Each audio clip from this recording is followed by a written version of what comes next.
do. And we're not going to be able to fix this. No! Nobody dies!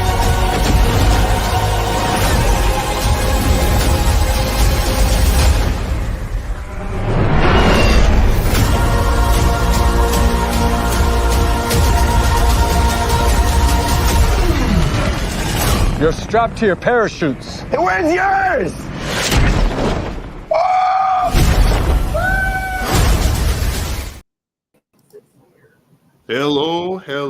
Hello, everybody. Well. I hope that intro kind of lets you know what's going on today. Hopefully between the intro and the can you hear me all right? Yep, I can hear you all right. Yeah, the intro and obviously the title. Yeah, hopefully. Hey, what's good, Will? Hopefully you guys have figured out what we're doing here tonight, this evening. It was actually kind of funny while I was putting the whole thing together. It always says to like do the title and then do a description of the video. And and I'm always like, if they can't figure out what's going on in the title, like I can't help you there. I can't help you. Yeah, what's going on? What did I miss? There's no helping you at that point. No. If you can't use any context clues and kind of follow the little trail of candy leading to what's going on here, maybe just potentially keep up with what we're doing here too, or just rewatch it again, watch it from the beginning. Oh yeah, it's going to be out there for you to watch again, so you can watch as many times as you want until you finally get it in your skull, and then it can finally work that way. And although I might not be drinking one at the current moment, we won't do any what do you call that? I'll drink this. I'll ads. This down. Yeah, I'll swig this down. What do they call that? A conflict of intros. Yeah, this episode is unofficially sponsored by Nabana. Nabana. It's Nabana. It's Nabana. Some at mynabana.com. I'll go ahead and drop that in the comments there. And as of right now, too, we are working on getting a little promo code going. Ooh. So that our buyers can get a little 10% off their purchases. And I'm not working with them, and I ain't got nothing to deal with them, but I got to say those things are really good. And if you're thinking about like, don't let the THC part scare you off. It's very mild, and it won't have you like, oh man, I got the munchies sort of thing, and have you knocking out on the couch. It's something that's just delicious, smooth. If you like drinking water to keep yourself hydrated and keeping yourself look youthful, then it's going to have that crisp, refreshing taste to it. 100% vitamin C in all of them. Vitamin C, just in case you need some. Just like Sunny Delight, which is not orange juice. Yeah, it's not as good for you as Nabana. I can tell you that. Oh yeah, yeah. Nabana's probably better for you than Sunny Delight. I think it was. This might be the case. I might be having like a dream moment here where I can't differentiate between my dream and my reality. But I'm pretty sure, actually, on the subject of Sunny D, I'm pretty sure I saw like a hard Sunny D somewhere. A hard Sunny Delight? Like a vodka. Like Sunny D was making adult Sunny D's. That sounds very realistic, and I think I've seen that too. I want to say like that's like an actual. Yeah, hard Sunny Delight. They're doing like hard everything. Yeah, Sunny D vodka seltzer. I wasn't tripping. Yeah, okay. That is bananas. Yeah, I thought that. Well, I did see a Arby's Arby's fried flavored vodka at the liquor store. So, and yeah. That's more out of pocket than the flaming hot shit that they've been doing recently. Yeah, flaming hot on everything. Arby's, you went too far. Stay in your fucking lane. All right. Nope. The best thing that you can do for people at home is just make sure you keep providing us with those bags of curly fries in the freezer section. Otherwise, stay in your fucking lane. We don't need you making French. Nobody wants to drink French fries, dog. Like, we want something to refresh ourselves afterwards. I'm sorry, I don't, at least me personally. Potatoes, vodka. It makes sense. It really don't. Don't try to cop I them see. out. Well, I see. Like, you know, maybe wearing like the vision room you got there, like with you started out with the potatoes, and you got to vodka, and like somewhere in the middle, somebody thought there was a good idea there. But not all ideas are good ideas. But you saw what? Will you saw the Arby's flavored vodka or the Sunny Delight ones? Either or. I'm not trying. Man. I'm not trying both of them. That just seems like diabetes already in the can. I'm good, yeah. Sunny D doesn't even taste that good to begin with. It really doesn't. I don't know what was the interest in it back. I guess it was just sugar, and I was young. Something. I remember having a Sunny like 2 years ago, and I was like, "This is not what I remember it being." And maybe you're right. Maybe it was just because it, like, as a kid, everything tastes delicious that has sugar. Yeah, everything was sugar, like Sugar Rush. Yeah, but like, yeah, but like most of the shit that I drank growing up has still kind of had. Besides, you know what still hits though? Sunny D. Sunny D still. They haven't changed anything. They still haven't figured out. They just need to make bigger pouches. Oh, you mean? I'm sorry, not Capri Sunny Sun. D, Capri Sun. Capri Sun. Yeah. Capri Sun needs to like. Yeah, exactly. Well, Sunny D wasn't that good, think but Capri Sun needs to make like adult pouches. Like, no, they actually had jugs. That's They had jugs. I think they experimented with having jugs in certain Walmarts or something. I swear I saw that, but they didn't roll it out. I think they were afraid. Yeah, you gotta of change. You gotta have like the pouches for the kids and like maybe like a 12-pack of cans for the adults. Because like that 8-ounce pouch just doesn't do it for me, you know. And I think they understand that business model has to work because it's like, all right, if we give them a big huge jug of it, they won't be going back to the store as much. They'd be sucking down the pouches pretty quick, and then you have to give some to the kids. So I guess they want to keep that business model going with the pouches. It's a good business model. I can't deny it. I'm being selfish when I say that. I swear they did have a jug of it, or it could have been in some different kind of multiverse that could have happened that I might have jumped into. One of these time travelers brought it. Yeah, one of them. Yeah, that's what I want to know. Is that it? When are we going to start getting people who claim that they're multiverse travelers? You know, we've already got like time travelers on Instagram and Twitter, and they're telling us shit's going to go down. But like, when are we going to get like the? What are they going to get like? When are we going to get like multiverse travelers? When's somebody going to come through here on Instagram and claim they're from Earth 6127 and we're actually Earth 9160? I don't know. Somebody's going to do it now. It's going to happen. No, I'll tell you this, and I'm waiting for it, man. It's going to happen, and they're going to use that whole Mandela effect sort of thing to justify their bullshit that they're saying. Yeah, like, you know, like in my world. And this actually did happen in my world. I must have been in multiverse world. In my world, Back to the Future wasn't made till 1998, and it was Shia LaBeouf. Yeah. Oh, shit. Or all that goofy stuff. It's gonna happen. You're gonna get some of those people that are like that. What do you say? An alcoholic Capri Suns?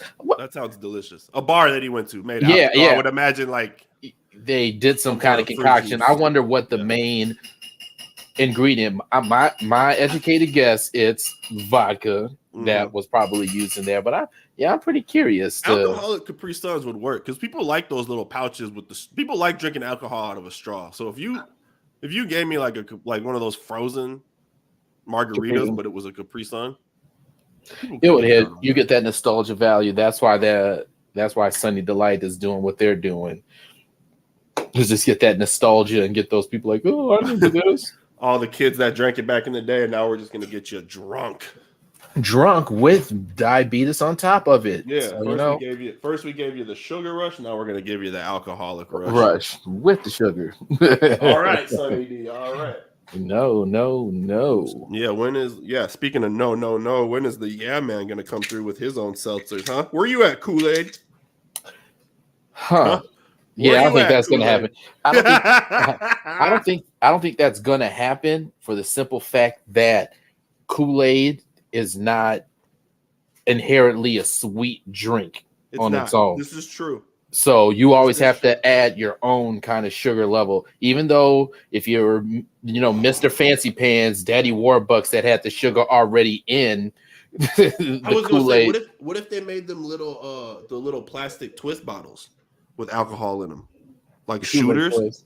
Yeah, You know what I mean? Like, what if they made like Kool-Aid shooters where you just twist the top, suck it down real quick? It's got a little bit of alcohol, a little bit of Kool-Aid. Yeah, I could get down on that. Oh yeah, I've been Oh, to the some clear- bars that did that. That the clear bags that had that. I had that something like that in Chicago, which was delicious. That sounds like it would trigger my nostalgia though, like drinking it out of the pouch. I'd be like, give me one of those. Give me the one in the pouch. Yeah. Oh no, trust me, it's like in these oversized, big, like white pouches, like ones that you probably throw like meat in if you want to sous vide something. Yeah, it looks something kind of like that, and then it looks something like that. All right, a little bit. Get down on that. But yeah, some Kool-Aid shooters. Yeah, you know what I mean? Like, yeah, that's marketable because people. I don't know about you, but I love those little twist top. Yeah, because the Kool-Aid Blast, Kool-Aid Blast ones where you just like, whoop. Yeah, do that. Make little shooter versions of it. Yeah, that could work. I'll Kool-Aid, give it a shot. Oh yeah, exactly. I absolutely would. Kool-Aid, talk to us. Maybe we could partner with Nibbana and make little THC ones too. Hey, there you go. Opportunities. Kool-Aid, opportunities. That's all we have. Too many ideas are coming out right now. We're just throwing shit at the wall and see what sticks, buddy. And I'm the biggest.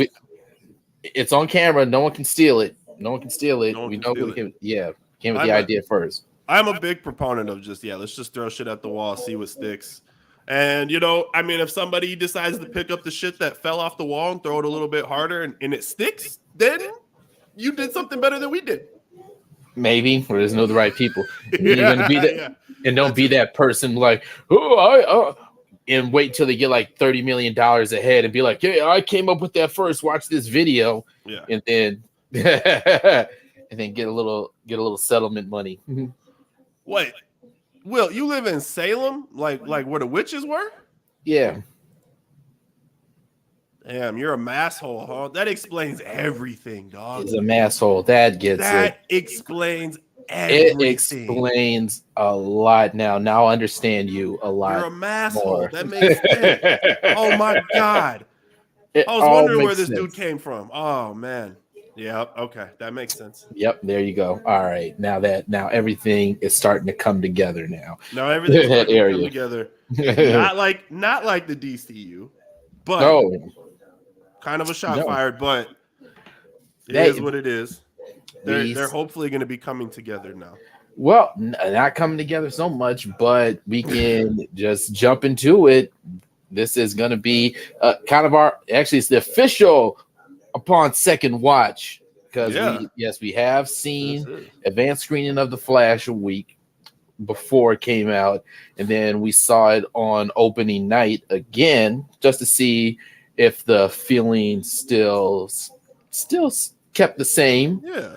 Anything changed? Seen this, did that, observe everything a little bit different. Yeah, and up in the background we missed. Yeah, there were some more stuff that I did kind of notice here and there, and more stuff that made more sense upon the second watch of it. Yeah. But I would say that my rating still stays the same. Okay. I would give it a 7 out of 10 speedsters. All right. This time around. 7 out of 10 speedsters. We're right about on the same thing. I was about 7.5 on it. Yeah. I was about 7.5. I was 7 the first time. I went up to 7.5 after the second watch. Yeah, I'll keep it at 7. I keep it at 7 because what this movie did very well is that it did a great job of us caring about the characters. It did a great job. The casting was great. Everybody, the main cast, Ezra, Michael Keaton, Sasha Cale, and all they did an amazing job. They did their thing, and that's what really carried this movie all the way through, which I'm going to divert just a little bit, which what Black Adam should have leaned on, because a lot of the best scenes in Black Adam was with Dwayne Johnson, Pierce Brosnan, and old black guy, I forgot what his name was. And it was like when those guys were like kind of Aldous Hodge. Yeah, there you go. With those guys, and that's where the movie shined. And instead, all those extra characters on the other side and the lesser known heroes Exactly. I forgot there was other heroes in there, and that's what they should have leaned on. And what the Flash did very well is like, all right, we're going to focus on these characters. And Ezra Miller, even though he is a menace to society, before everything popped off, he was the shining spot in the Justice League Absolutely. movie. Big shining spot in that one, and it continued in this movie. He did a good job of doing the dual role as being a older self and a younger self, and dealing with that very well, because that's pretty tough to do. Mm-hmm. You know what? I didn't think about it in the 2 times that we were watching it.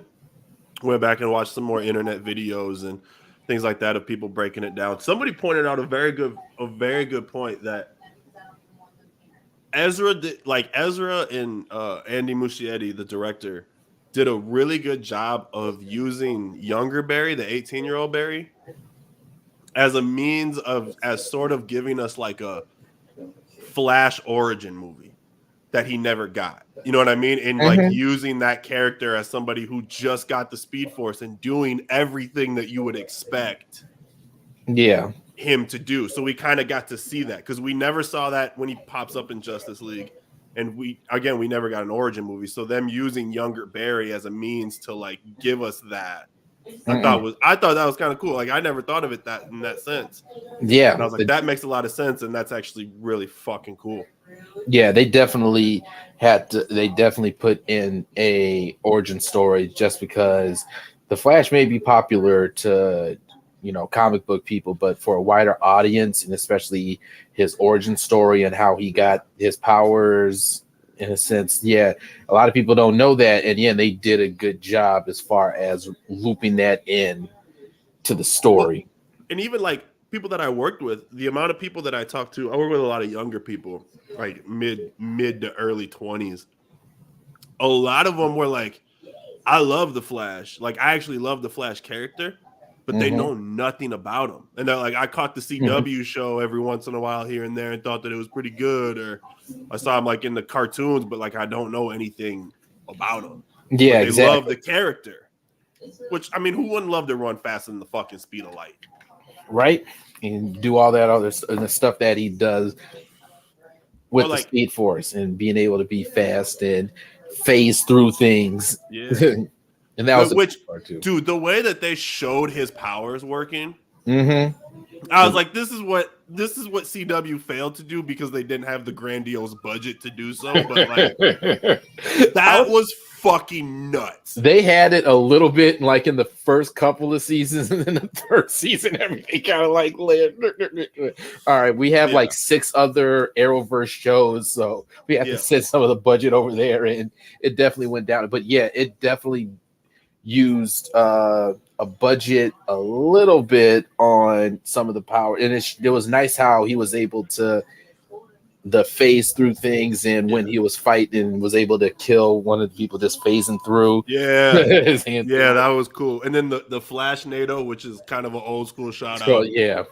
Which is hilarious, because like, back in the day, like back in 70s 80s comics, it's like, oh, you could create a tornado that's devastating. I know, like, right? You look at it out, it's like it's more of a diversion, like they use it in the a small gust of wind. There'd be a slight inconvenience, but back in the day, whoa, a tornado! I did too. I did too. Like, kind of appreciate how like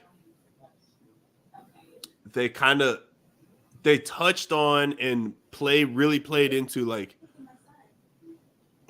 your metabolism. Like, you gotta be eating constantly all the time, high calorie. And just like them, like right away in the beginning, kind of showcasing the point that like You just Yeah, gotta eat. he's got to keep that up and being able to just munch as much food down as possible. And he's got his little watch. That keep was track of fun. that. But definitely just not just only the Flash, seeing Michael Keaton come back as Batman, and how they really I don't think I even said my Batman tier list, but yeah, Michael Keaton. I'll put him at number 2. And this is live action Batman's. This is live at We're not lumping them all together. But you know what? I'm gonna have to put him number 1. And then I'll have to do. Wow, you're moving Keaton up to 1, huh? So does this mean Keaton himself? Because you got to remember too that this isn't necessarily 89's Batman. Yes, it isn't that one, but it's pretty much the same Batman. Yeah, it's pretty much the same Batman. Might not be the same universe, but we get. It's the same. Yeah. Yeah, we get that Batman, and I have to. I was gonna say Ben Affleck's Batman has to be just kind of up there, just on the physical side of it, but we never got a full movie of him with it. Yeah. So that's why I can't really put him up as high, because we never really got a full movie out of him. We got bits and pieces of potential there, but we never got nothing full. It's like, this is what we would like to see, but we never got it.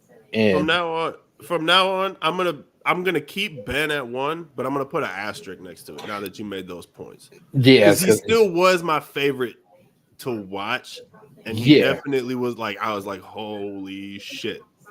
Mm-hmm. So like, 1, but with an asterisk, because I would have liked to see him get his own movie. Yeah, that's that. So I was like, he would have been. Yeah, he's just the most exciting Batman to watch on screen. Yeah. Compared to even like the older ones, and just watching the ones from the 90s and kind of rewatching those, it's like, all right, it's fun, but as far as Batman, really, the action scenes, they're a lot more stiff. He uses a lot more gadgets, but it's not as free flowing as you would think Batman would be. Yeah, it felt like the Arkham games. Like that warehouse scene in Batman vs Superman feels like an Arkham. Yeah, like an Arkham game. Just how he's just using everything, just beating the crap out of everybody, throwing them around, grabbing the free throwing. Just free flowing through everybody. Yeah, right. Yeah, grabbing that box, and fucking chucking it at somebody, like just free flow. Yep, and that man, I would put and we did get Ben Affleck in there, but again, just for a small bit, and honestly, it seems like they keep on depowering Ben Affleck's Batman since Batman v Superman, he was pretty much like a total badass. Justice League, at least the first cut, Joss Whedon's one, he was pretty like, I wouldn't say wussy, but he was kind of getting jobbed out a lot of fights. He was like fanboying over Superman. It's like, that's not how that works. That was kind of the biggest gripe I had with him, was he was very like boyish and right. And this should be somebody that should be able to handle the parademons pretty easily. And be able to handle those moments with ease and not have too much trouble with. And then you kind of get them with this movie, and it's like, all right, if this was like a Batman movie and this was Batman going after Falcone's nephew, that would be a movie. That opening scene wouldn't have lasted as long. He would have got it done as quick when they got to the bridge and he kind of popped up on him and kind of beat him, and the dude kind of jumped out the car. Yeah, that was awesome. I like that part. Yeah, he jumped out the car, and that's why I was like, all right, I understand you have to extend this scene longer than it should, but Batman would have been easily take out a low level thug like that pretty quickly and swiftly if it come down to it. And that's why I was like, man, during that fight scene, I'm like, damn, they did all this crap, took down Gotham General like that, and be able to take all this stuff. I'm like, what the heck? These supposed to be low level thugs?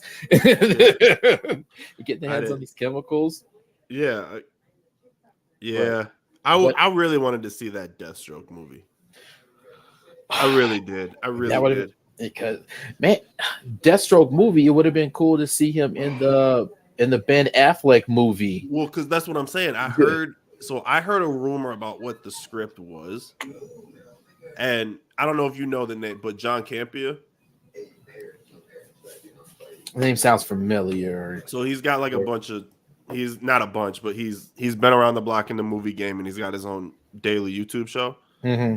But he was talking about how he has friends with inside Warner Brothers, and he's heard people from within Warner Brothers say that like the script that Ben Affleck wrote is one of the best, like just like putting Batman aside, like one of the best scripts they've ever read. I believe it. He knows how to write a fucking movie. He knows how to write movies, direct movies. He's done it. Academy Award winner. Yeah. And then not necessarily coming from them, but I had heard like internet rumors or shit like people were saying that it was very like Terminator-esque.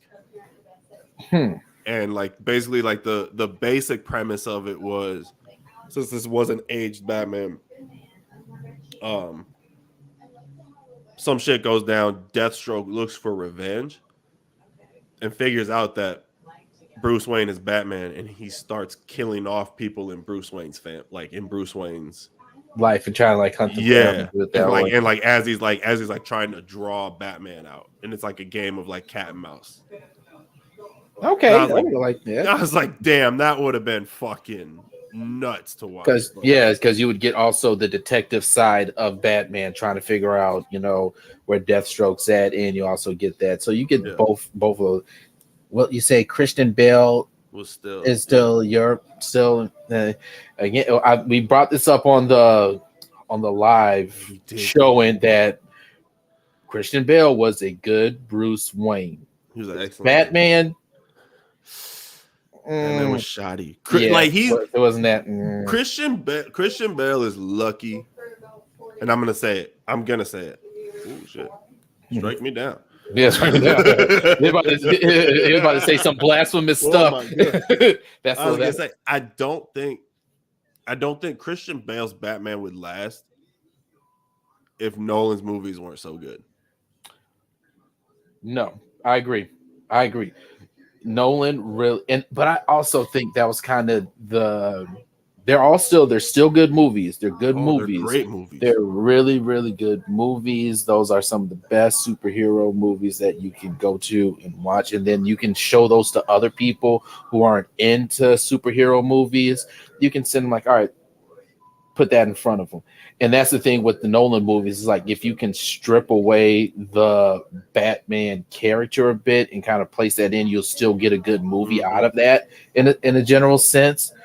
But I think that also kind of hinders it a little bit because he's I can't even say that because he did some good action scenes like in in some of his other movies. It's just like this movie was just lacking in the action department, but the character development department and how they did the villains and that portion of it was amazing. Well, I think like his attempt at the shaky cam with Batman Begins was just was a no-go. Yeah. I think The Dark Knight had some of the best, to me, like visually appealing action scenes. Like they didn't have a lot, but the ones that they did, I felt were great. Feeding a pair of chicken sandwich. What? I don't know what that means. I don't know what that. Now I have to think all this stuff in in a Massachusetts mindset is like this something that they say out there. He lived outside of Boston, yeah. So that's you call you call a parrot feeding a chicken sandwich or something. Yeah. Is that what that sandwich? Means? I don't know. I don't know. Yeah, I don't know what that means. How about them Celtics?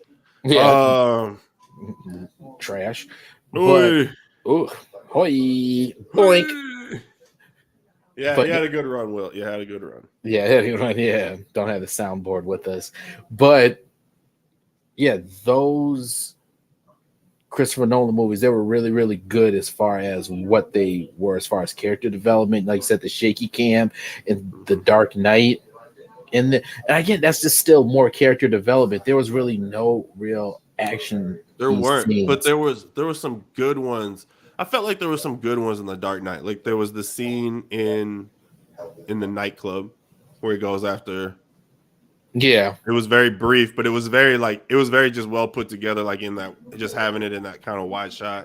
Yeah, and then you had obviously the truck chase where they flipped the truck down Main Street or whatever. Yeah, and then the other one that stood out to me really was the fucking the glider scene where he goes to get the banker. Oh yeah, and he just jumps and he just fucking skydives off the building and floats through, and then that whole sequence was pretty cool. But otherwise, yeah, you're right. Like there wasn't that much action. It really, it was pretty. But it was just visually appealing action.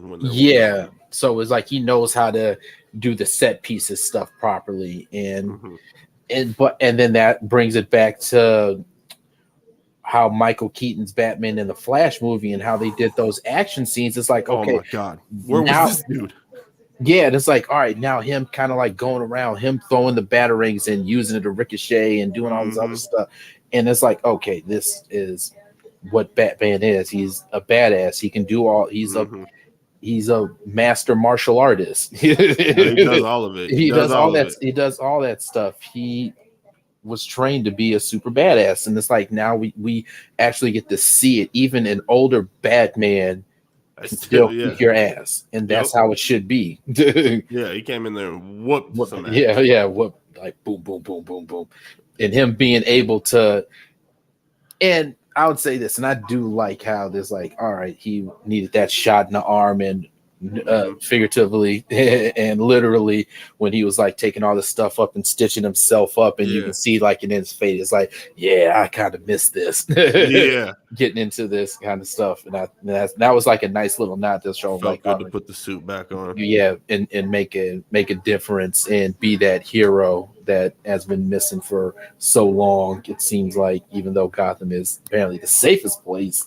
That's what I want to know, is that what happened in that universe to where he knows so much about the multiverse to where he can explain it precisely, but he's also lived long enough to see Gotham become one of the safest cities on Earth. Right? Yeah. Like, what kind of fucking Batman is this? Or how weak was his rogues gallery? Yeah, like what are we fucking doing here? Like he must didn't run into nobody. That was universe. It. Jack Nicholson's Joker, and that was pretty much the end of it, huh? Yeah, that was pretty much it. The Joker, and then you just called it. I guess technically they dealt with the Riddler and Mr. Freeze, because I guess technically that is the Burton verse, but you know. Oh yeah, I get. But so I guess would just stay in. I wouldn't. Yeah, no, because we all. Yeah, because we all saw it. It happened. Yeah, we don't like to acknowledge it, but well, yeah. Although it was spoiler, even though it says it right in the thing, it was fun to see Clooney. It was that was like one of the ones that caught me by surprise to see him show up at the end. I'm like, all right, y'all still had a little bit of surprises still in the cut in that one. Seeing that. Just one more. It was like one more, and they did that one. But as far as like, man, I hope they were talking about bringing. Well, there were talks with having Supergirl, possibly maybe coming back. Sasha was saying that she were having talks with them to see if she can come back. And a lot of this stuff, this movie, even though it didn't do that well at the box office, this is going to be proven grounds of who they're going to keep in this role. And I said, like, if this movie does well, they'll keep Ezra Miller on. But I also think it seems like the reception of the acting and him doing like in that, I think they might just keep him off the strength of that alone. I'm surprised at how many people actually hate the way he played Barry Allen. Because I genuinely liked his Barry Allen. Yeah. So like I'm not shocked that he got some hate for it. Not everybody is, everybody's cup of tea, but I was just shocked at like how much people actually hate it. And I wonder, like, do you actually hate the way that his character is played because he is who he is, or like, did you actually hate it at the time that the movie came out? I think maybe because having an autistic Barry Allen, and let's just call it that is. I know they didn't announce it. That boy was not on the spectrum. He was fully in it. Yeah. Flipping on it. That boy had full on autism. And I don't know, some people might not like an autistic Batman at the time. So I don't think it has anything to do with like his little mess in that everything that's been going on outside, because WB there was no like boycott this movie. You didn't see it as aggressive as you would probably see anybody picketing a movie or this music needs to get taken down. The cancel police for Ezra Miller was not that high. It wasn't as what you would expect if you read his rap sheet. Yeah, no, exactly. Well, then he should be out of here. That was also like one of the wild parts to me, is that like most of the drop off from this movie was that people know that it's getting rebooted, and that nobody cares. And that's what I think what plays into why they might keep him, where I said, okay, depends on how well the movie does. But thinking about it on how this old DC universe, they're scrapping it anyway. So that's why we saw Black Adam, Shazam, and now this movie doing bad. They don't care because everything's getting scrapped and scraped. Yeah. What out of this big, huge trash heap over here, what is still salvageable and bring it in? They should just drop Aquaman on Max and just call it a day. They really do.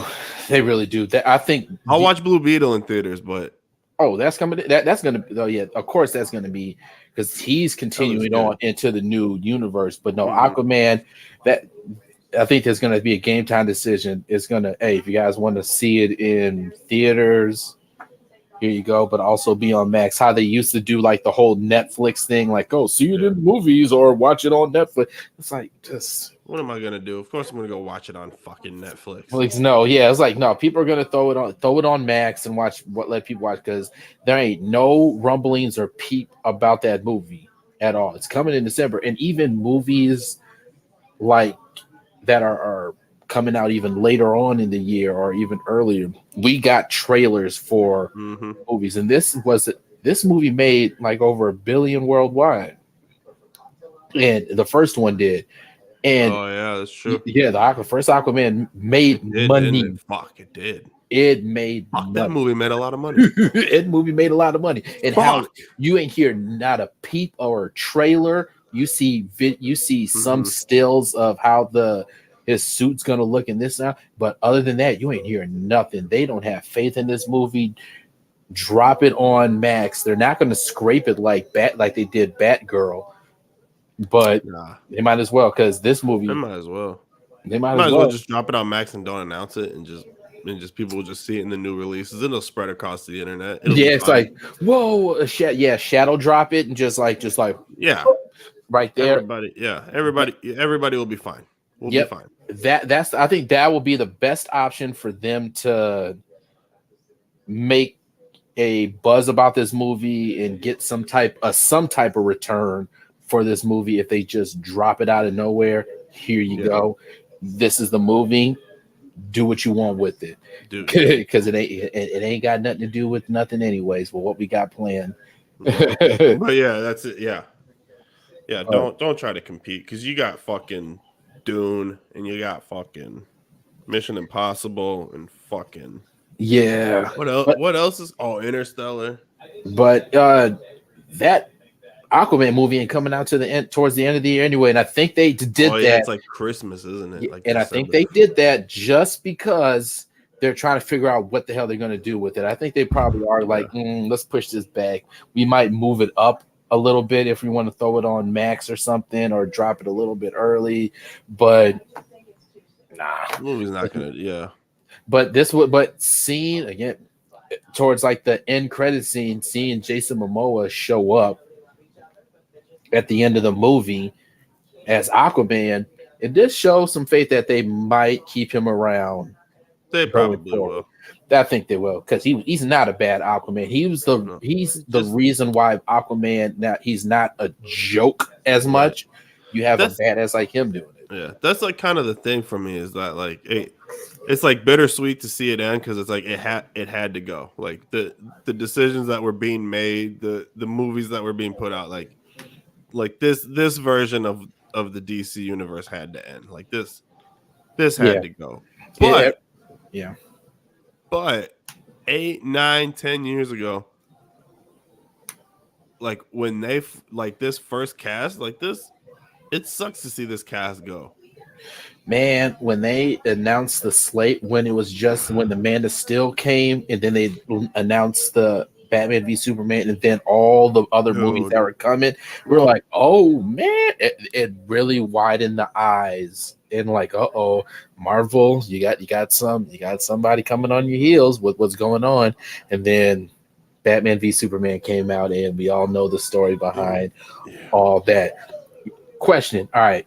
Side one. I was reading an article about, and we're gonna get to some of the things that I had a gripes with the Flash movie with, but in that article they said like this is the end of the Flash was the end of a 13 movie run of DCEU movies, and I'm like 13 movies, and then I started running them through my head, and I'm like they had 13 movies in that run that whole entire time. So now this is kind of like a game, and this is what I did too. I ran through the movies in my head. Don't even look it up. I want to see you can do this off memory, I did. Yeah, I'm gonna write them down. Hold on, let me try. Do all the movies, but also do it in chronological order that they all released in. Like the order that they all came out. Like the first one into all the way to obviously the end is the Flash. And do that one. I got pretty close. I messed up on 2 movies. Honestly, I can't do it. I could not fucking do it off of straight memory. Off of when they came out, I don't think I could do that. But let me once try.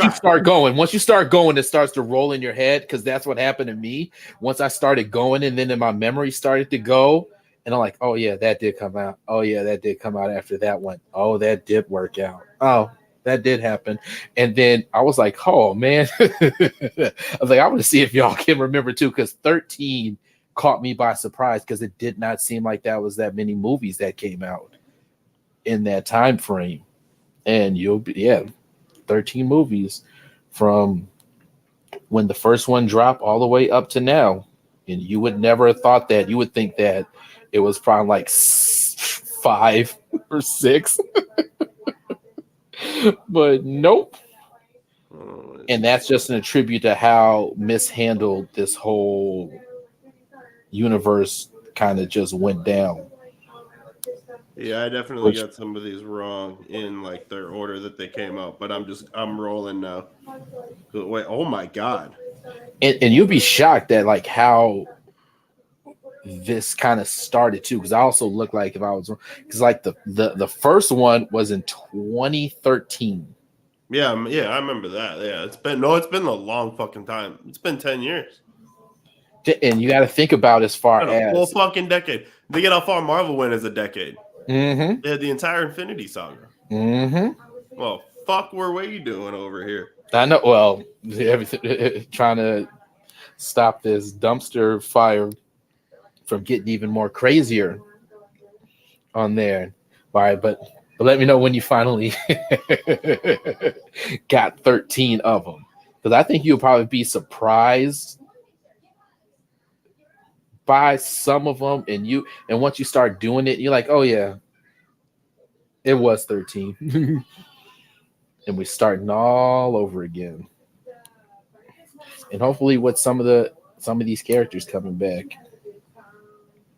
I just hope Blue Beetle's good. Yeah, I got 13 movies, but I don't think I got them in order. All right, read them off. Let's hear it. So I got obviously Man of Steel, Mm-hmm. Batman vs Superman, Got it.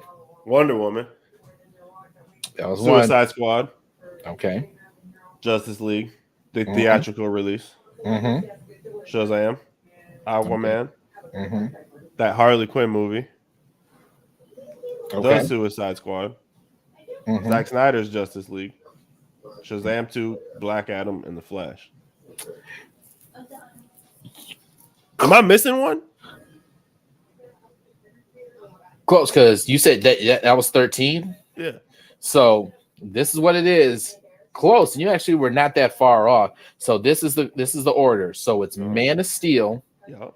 Batman v Superman, Yep. Suicide Squad, Okay.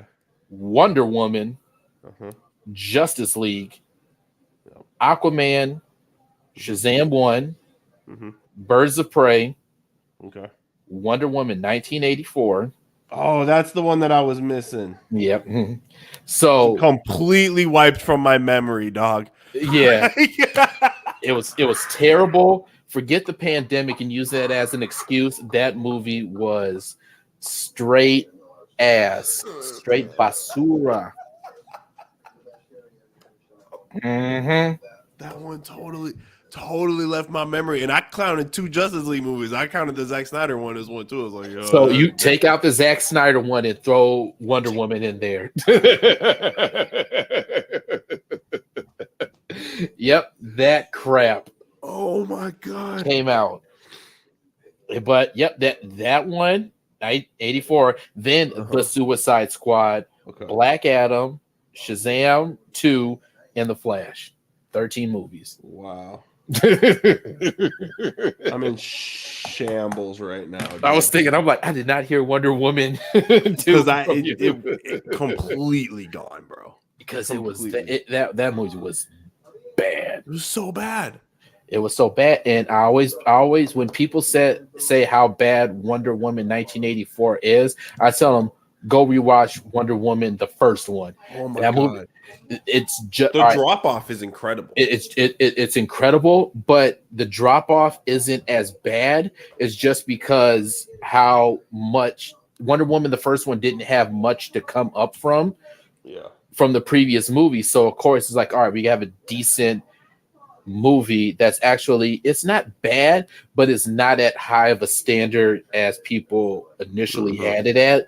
Because I'm like, all right, Wonder Woman 1984, it still kind of has like these same goofy beats as Wonder Woman the first one, but they just cranked the dumb shit up to 10. 1,000, dude. To a 1,000. fucking 1,000, man. All right, this worked in the first movie, and let's crank it up. That realizing that the movie they had originally was only a decent movie at best, and that's where I think that movie really faltered, because it was Wonder Woman, the original one, just crank everything up, not realizing the first one only got praised because of those other first movies that came out. Yeah, it was a disaster. Was shit. up until then. So, of course, It if was you're a complete disaster. yeah, it was complete. Yeah, of course.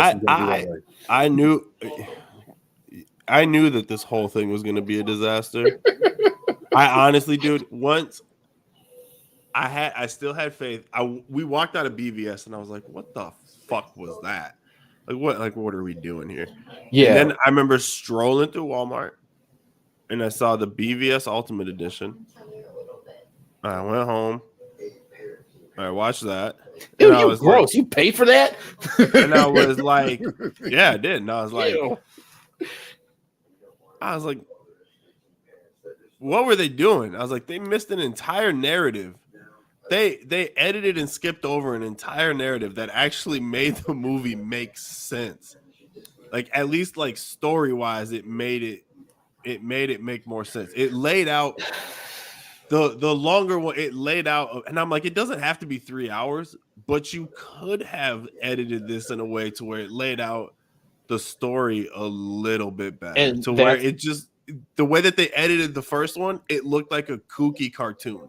Yeah, It looked like they crammed a 23-minute kooky cartoon into a 2.5 hour movie. and that's what my problem is with both I was gonna agree with you, Will, but I forgot who you were, so I'm gonna ignore you.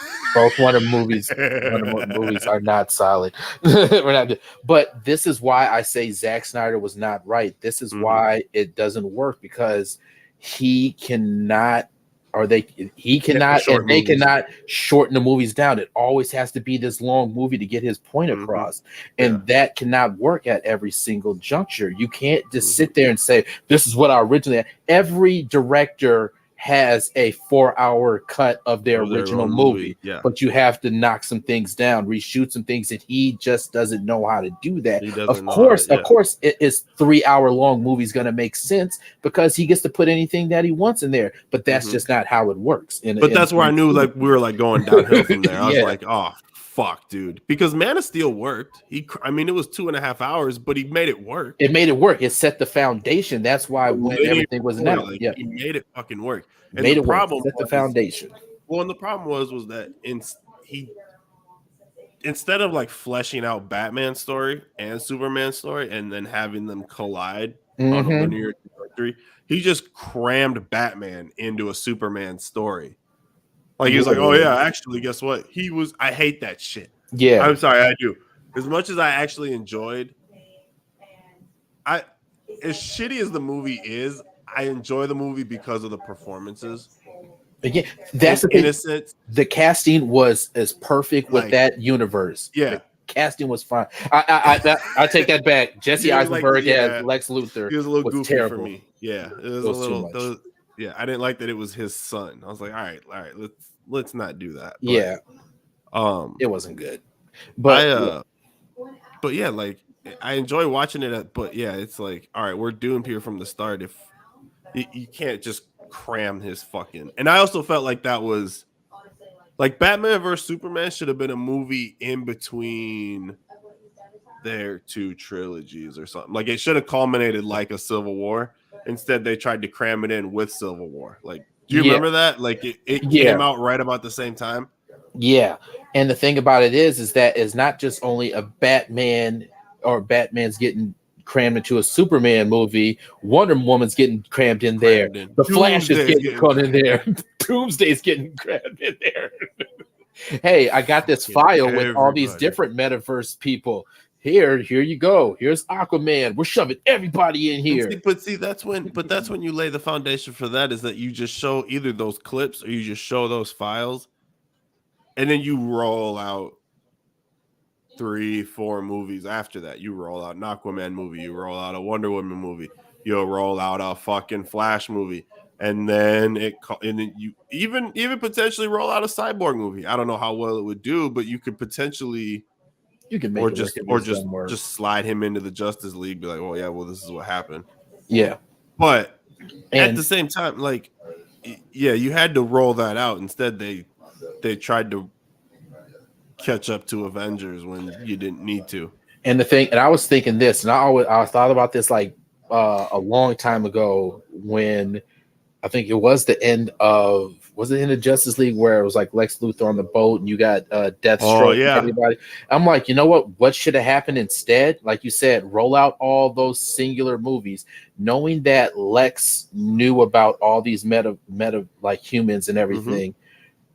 Let that be the first Justice League movie, like them going against kind of like Lex Luthor putting against a team that goes against those Justice League members. That's a whole isn't that what is it? Yeah. What does he fucking call it? Because he does that, and he does in the fucking Justice League comic book series. Yep, he does that cartoon, and I can't remember what they call him. Yeah, but he gets together like Gorilla Grodd and fucking and get all these people that would have been a good first Justice League movie. That would have been great. That would have been a great one to start off with, and then you can kind of work in because if you're going to eventually bring in Darkseid, you have to treat him like Thanos, and you can't just bring him in like the second Justice League movie. You have to get the whole band together. I didn't mess with Batman versus v Superman. All right, something we can finally agree on with you. There you go. Well, there you go. It's one of those things. Yeah, I can admit that it's a bad movie, but I do enjoy watching it just because of, again, the performances. Performances are good, and there's just some stupid cheesy moment. What name did you say? Martha. Yeah, that's me. Yeah, Martha. Yeah, that didn't make any sense. Yeah, That kind of took me out of the movie a little bit. But yeah, you had the warehouse scene, you had the car chase scene, and yeah, like you that. had the opening scene, you had I don't know, people were kind of shitting on it, but I liked that Frank Miller turn that Yeah. they took with Like Ben them having Affleck's Batman. Yep, and it's like that's when I was like, oh, are we gonna get that kind of storyline in Batman v Superman with the Frank Miller and him going in Superman having that? If they could have done a movie just like that, having like literally what it is, Batman v Superman, then it would have been perfectly fine. You didn't have to shoehorn all these characters in it and then kind of rush the storyline, and having Gotham that close to Metropolis. All right, whatever. Right across the border. Yeah, right. That's like a small boat ride away. That's like a 10-minute 10-minute ride. 10-minute drive all the way over there. Yeah, Doomsday made it from Metropolis to Gotham in one jump. Yeah, one jump right there. Fucking talking about. Yeah, that one was kind of weird. 7 out of 10 for The Flash. And speaking of speaking of that, I will say, even though I give it a 7 out of 10, I give it a 7 out of 10 because certain things in that movie, it could have done some things, better. And we all know what the elephant in the room is. It's been stomping around the internet, and everybody's been talking about it. How bad the CG was in that movie. It was abysmal. Sci-fi original movie abysmal. A lot of it was. Yeah. A lot of it was, and how the director was trying to. But didn't I say that the first time we walked out? The first time we walked out at the advanced screen, I was like, it was shitty CGI. But as far as him being in the Chrono Ball, I understand why they went that route for the CGI. It wasn't, and we stayed after that. I was like, all right, this is who responsible for doing. I forgot even who the CG people were, but no, that's just, I understand what he's trying to do. Don't throw the CG people under the bus. They might have had like constraints, probably some reshoot stuff that they couldn't get done. So let's kind of worry about that. But man, that was there was some rough CG in there. A lot of rough CG. Like how other movies who did the dual character talking to themselves a lot better than this is like, I should not be able to notice that this is a CG person and y'all had to do it this way and do it that way. And the fact that he tried to say, oh, you're seeing it through Barry Allen's eyes and blah, blah, blah. Then no, that doesn't make any sense because this is not a first perspective movie. He's trying to do like the James Gunn thing, like when we finally understood Groot at the end. Oh, we understand it, but like, no, you can't do that with how bad the visuals are. That made sense because it's kind of like, all right, we're on this journey with the Guardians this whole entire time, and now at the end we finally get to understand them because we went through this whole journey with them. Right. That makes sense, and it's kind of like, man, if this. It was kind of shaky, the whole baby, and we all know about the whole baby thing, and that was pretty just ridiculous. And what the thing that forget the whole baby thing, the thing that I didn't like about the CG as much is when it came down to the cameos, when the multiverse stuff all come. It was a whole bunch. It was just a PS5 game at that point. It's like, am I looking at a good PS5 game? Probably. Unreal Engine, it might be. That might be a great PS5. Yeah. Might be. With seeing, Nick Cage is going to be in the movie. I thought it was going to actually be Nick Cage. I thought it was going to be Nick Cage. I was a little disappointed it was CGI Nick Cage. Video game Nick Cage. Nick Cage is going to be in a video game soon, but it's like that's literally what we got with these those CG cameos. And it's like, oh, y'all just got Unreal Engine 5 and just pretty much use video game graphics for that. Slapped it all together. Yeah, for the fuck of it. And that part just kind of was like, that's why I was more like happy about the Clooney cameo because it was really Clooney. It was Clooney. Well, you can't. I mean, you could probably just use the old footage of Christopher Reeves. You could have. It probably would have been a lot easier to just cut and splice old footage of Christopher Reeves and just call it a day. Like everybody says, did they need permission to do that? Like, did they? You know what I mean? Like, I don't think they did. No, because you already Probably not. He did. Yeah, he did. And it's public domain, right? Well, that's no. I guess it depends on how long you fucking. WB owns DC, so and all the movies and stuff that attach to it. So yes, they can go into the vault and just take that, superimpose like that stuff onto his face. They already do the de-age and stuff and have that stuff going. Yeah, why don't they? Yeah, why didn't they just use old footage of him? They can have done that, and where was what's his name? Superman. Oh yeah, Dean Cain. Where was Dean Cain Superman? I would have bullshit. I wanted Dean Cain. Yeah, where's Superman and Lois? Get the fuck out of here! Oh man, that would have been. What kind of multiverse is this? I would have enjoyed that one too. Get the Dean Cain one. I thought I was going to say the Brandon Ralph one. I was like, the Dean Cain one. That would have been fun. Yeah. Oh man, yeah, man. There's so many other like Superman that were alive that they could have grabbed from and did that. But that part was kind of like, okay, that's it. It was cool that they acknowledged it, especially the Nick Cage one, just acknowledging that what could have been. Yeah. But that scene was better. That was that was dope. But as far as the visual part of it, him going into the Speed Force, now everything was just like a video game cutscene. Yes, and it was like a glorified Cyberpunk. Yeah, it's like 100%. Man, I've seen and thought about that. I've seen better graphics on PS5 games that I've played. Yeah, it was a little shoddy. It was. Hey, what's up? What's up, Ant? Are you getting on here or what, you scumbag? Yeah, we're just shitting on the movie a little bit right now. Yeah, we gotta be fair. Yeah, you gotta be fair. Yeah, and also another thing that kind of got me too was the villains in the movie. They should not have Zod be the villain. Who should have been who do you think should have? What is it? They now I guess like do you think they should just left that out of it? Yeah, they should have like the Dark Flash be like kind of the main villain because he was essentially the true villain because they didn't stop Zod.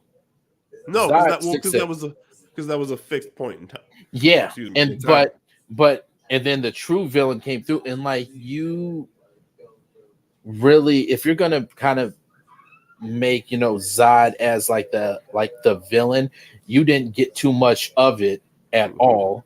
And then you even had Michael Shannon come out saying, "I was like, yeah, my time doing the movie was kind of meh." And with that, well, like he's not supposed to be like the villain though. He's just the villain of that Earth. Like that's just happened. Like that's happened. Like that's the timeline that Barry stumbled on.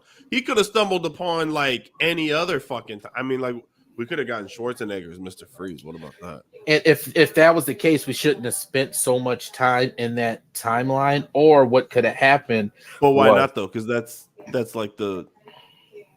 I know that's the point, but remember what the Dark Flash was pretty much.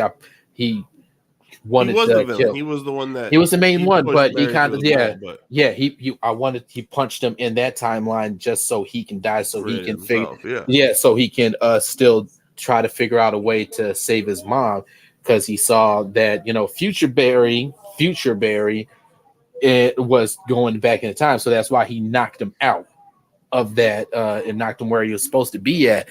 And then it should have been like, oh shoot, there's this other like I need to get back to my time. But have the Dark Flash being the foil of him trying to stop him completing his goal that whole entire time. And then like, yo, I cannot stop this guy. I need to go find Bruce. I need to go get Superman. This guy is really a problem and he's creating problems in the multiverse. And have that be the focus, them trying to stop Dark Flash and him trying to kill Barry Allen in the process because he's trying to do his thing because he kind of gets shoehorned. It really does not a good payoff. Like, oh, okay, we saw him a few times in the movie. And then when it came down to it, who the true villain was, you don't get that much time with them. And it was kind of just undeserved at the end. because you built that whole entire time. It was Zod. He's terraforming. I have to stop him terraforming, and I can't let this happen to this universe. I need to get back to mine, but I also want to save this one because when Zod came the first time, I couldn't do anything. This is my time to make things up this time around. But I do like they threw a monkey wrench in. It's like, this is a fixed time. Nothing can happen. But okay, so my question to you then, let me pose this question to you. Do you think this potentially happened? Because I heard that they did do reshoots. So yeah, they did reshoots, like, and this was like post like Ezra Miller's bullshit. Like they found out about it and then they like very quietly did some reshoots with just him. Like none of the other. So like it makes me wonder, like, do you think potentially this was more so like, because I guess Andy Muschietti came out and said that it was Reverse Flash who killed Nora all like this whole time. Still, yeah, I read that today. So it's like, okay, so we're gonna have Dark Flash and Reverse Flash and just fucking up timelines left and right, and that's what we're doing here. Or do you think? My other question is though, do you think that they just shoehorned, like during the reshoots, they shoehorned the Dark Flash idea in because they knew that this is like going to be it? Like originally, like the plan might have been not necessarily for the Dark Flash to be there, but for him to land in that universe and fuck some shit up, meet Reverse Flash, and then it proceeds into a sequel. Like it kind of leaves it on a cliffhanger. Whereas like once they found out that this was the end and like Ezra was doing all the bullshit, they quietly did all the reshoots. And since all they needed was him and a fucking green screen, they shoehorned in the Dark Flash as kind of like the means to an end. And so that's why it kind of looked and felt kind of undeserved and sloppy. And that he was the final pushed in there. Yeah, pushed in there. Because it very well, like if you had the original idea, all you have to do is reverse Dark Flash take out Dark Flash and put in Reverse Flash, because that's Reverse Flash's whole purpose, is to go back in time and kill Nora so that Barry is at the forensics place when the accident happens. Like Reverse Flash creates Flash because he wants his ultimate, nemesis. Yeah. So like you could easily just replace the two characters. And so like I'm kind of starting to think that maybe they just shoehorned in Dark Flash towards the end. Yeah. Because they needed to. That's what it felt like. And yeah, that makes a lot more sense in that way. But if that was the case, a lot of that stuff was CG anyway. You still could have you didn't have to shoehorn Dark Flash in there. Even if you were doing the reshoots, you are putting this villain in this space. And we already talked about they use Unreal Engine 5 for the video game graphics for a lot of this stuff. You could have done the same thing with either Michael Shannon, if you couldn't get him in there to finish out around this story off, and do it that way and still kept it that way. All right, I actually, this might be a fixed point in time and everything. And I think that point in there is like, find out a different way. Yeah. I get it in a sense, but it's just like, okay, because that other Barry was wearing yellow the entire time, like a Reverse Flash. So like I gotta wonder if there was creatively a change once they really found out that like it's like, oh fuck, dude, it's a wrap. Like we're not gonna get our second movie. Like they maybe had put some things in place that they had to take out and reshoot because of and do that. But yeah, that's just me being optimistic. But I think so. And you should go to no. Well, there's nothing in Massachusetts. Well, I guess wouldn't go to the basketball. I'll go to a Patriots game if we get some cheap tickets. I'll go to the Basketball Hall of Fame. I think that's in Massachusetts. Is that in Connecticut? No, I thought that was in Ohio. No, that's the Football Hall of Fame. I've been to that. The Basketball Hall of Fame it's not in Indiana, is it? No, it's in Massachusetts. I think it is. Really? No. I think it is. Well, can you confirm or deny this? Basketball Hall of Fame. It is in Springfield, Massachusetts. Oh yeah. Going to Springfield. Yeah, good old Springfield. Go see the Simpsons. The Simpsons. Or gonna be a different Springfield too. Springfield, and he's been Illinois, Springfield, Massachusetts. yeah. Oh, okay, yeah. You've been to the basketball, yeah. And do you think? Well, Wilt, this is the end of this universe, so it's them setting up other movies. And you know what? Actually, Wilt, I'll take that back. Let's go. Let's continue with the ending of this movie. We get a George Clooney. Do you think that the director is going to keep George Clooney around for the Batman movie that we now confirm that he's going to direct? You know what? I'm going to be perfectly honest with you. And I gave this a lot of thought. I really did. George Clooney at this point in his career too is also a very seasoned actor. So I personally don't think it would happen, but I really would not mind like a redemption story, like a redemption time, like a redemption Clooney as an older Batman with Damian Wayne, and just because he's a good actor. Like it wasn't his fault. Again, this is Warner Brothers just not knowing what to do with their IP. Yeah, Joel Schumacher, God rest his fucking soul. Like you just didn't do what you were supposed to do, pal. Like let's just call it what it is. But yeah, I wouldn't mind it. Like I wouldn't be mad at it. I wouldn't be like, I can't go see that now. Yeah, I know exactly, and I think he would do it too. I think it would too. I think if they asked him, come back. Well, here's my thing too: is that now that we saw what they did with Keaton's Batman, it's like you don't necessarily, and everybody knows it. You don't necessarily need Clooney in the suit 24/7. You just need him in close-up shots and like still shots. Yep. But like as far as the action shots, clearly that wasn't Michael Keaton. But we get down on it. We get fucking down on it. Like, right? Yeah. It's still like believable. It was still like good. It's still good action. So I could get down on a.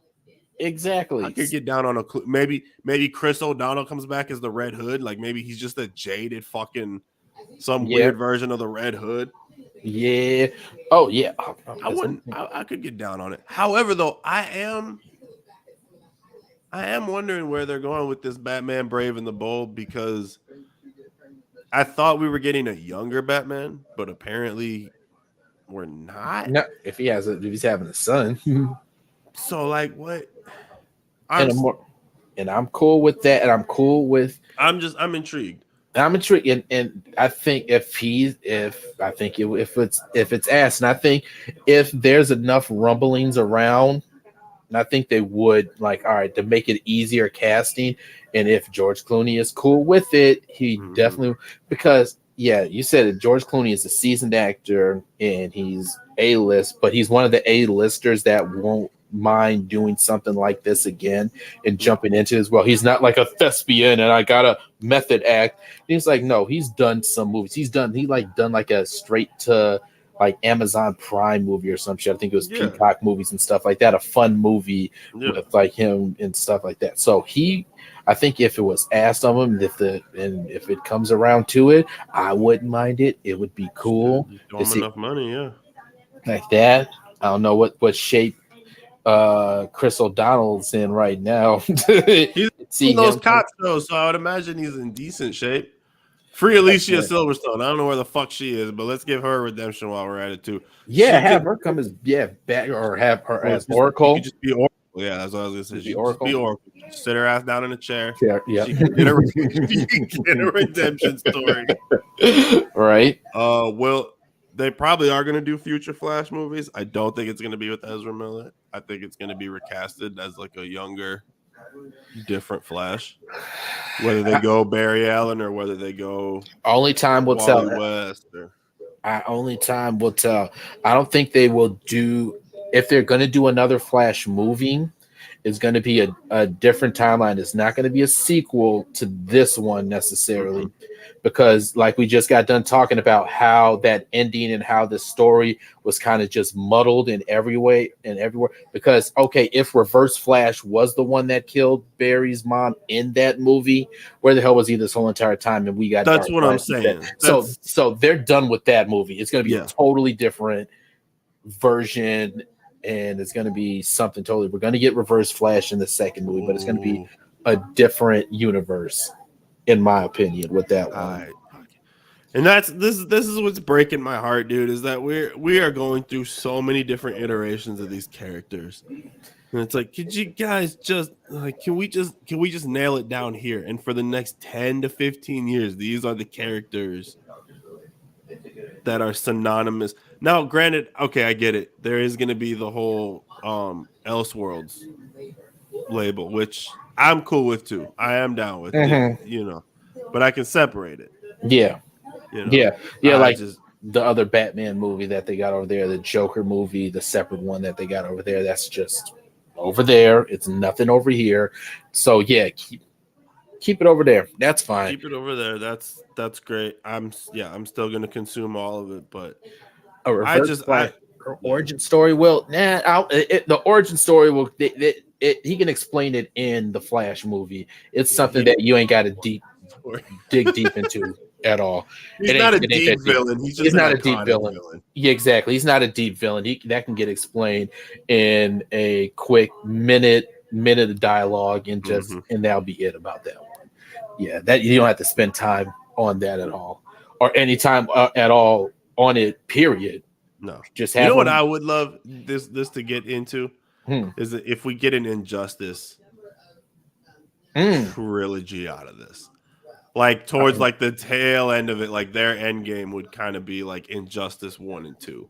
That would be that would definitely be a huge tone setter, a setting DC apart. Like if these movies are bangers and they're really setting a difference between, all right, I got my WCWs and I got my WWFs around that time. You can get two of those and setting yourself apart and having that competition, and having how WrestleMania is basically Marvel's like Endgame, and then Starrcade can be like the WCW, their big event, and having that be Injustice, boy.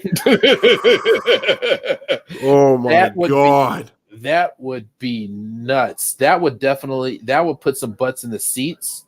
Yeah. If they did that storyline. Yeah. All right, now we have to deal with an unhidden Superman. Oh, all right.